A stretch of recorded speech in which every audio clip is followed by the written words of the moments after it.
Asia കപ്പിൽ ഒരു cricket മത്സരം ഒരുങ്ങുമ്പോൾ അതിനുവേണ്ടി എല്ലാവരും കാത്തിരിക്കുകയാണ്. ഏഷ്യാ കപ്പിൽ 41 വർഷത്തിന് ശേഷമാണ് ഒരു ഇന്ത്യ പാകിസ്ഥാൻ മത്സരം ഒരുങ്ങുന്നത്.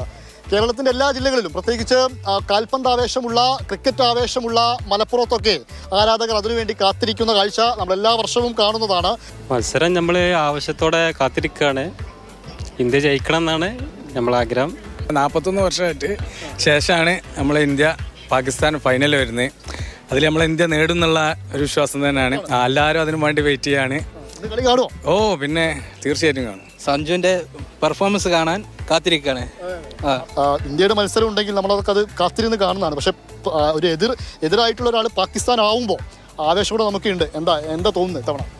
ഇന്ത്യൻ്റെ ഇത് വെച്ച് നോക്കുകയാണെങ്കിൽ ഇന്ത്യ ഈ ഫൈനലിൽ സാധാരണ എന്താ പറയുക പഠിക്കൽ കൊണ്ടുപോയി കലവടക്കുന്ന ഒരു സ്വഭാവം ഉണ്ടല്ലോ. ആ പ്രാവശ്യം ഉണ്ടാകാഞ്ഞാൽ നമ്മൾ ഇന്ത്യക്ക് വേണ്ടി എല്ലാ സപ്പോർട്ടും ചെയ്യുന്നുണ്ട്. അതായത് അഭിഷേക് ശർമ്മക്കെന്ന് അടിച്ച് കസറുകയാണെങ്കിൽ നമുക്ക് ഇന്ത്യക്ക് തന്നെയാണ് കപ്പ്. ഇന്ത്യ ജയിക്കട്ടെ. ഇല്ല കൊടുക്കൂല. എന്തായാലും ഇപ്രാവശ്യം ക്യാപ്റ്റനും ഇതുവരെ തിളങ്ങിയിട്ടില്ല. അപ്പോൾ ക്യാപ്റ്റനും ഈ കളിയിൽ തിളങ്ങട്ടെ നമ്മളെ മലയാളി താരം സഞ്ജു കളിച്ച് സെഞ്ചുറിയൊക്കെ അടിക്കട്ടെ. വെടിക്കെട്ട് ബാറ്റിംഗ് കാണാം സൂര്യകുമാറിന്റെ. അതെ വെടിക്കെട്ട് ബാറ്റിംഗ് കാണണം. ഫൈനലിൽ ഇന്ത്യ ജയിക്കും എന്ന ഒരേ ഒരു വികാരമാണ് എല്ലാവരും പറയുന്നത്.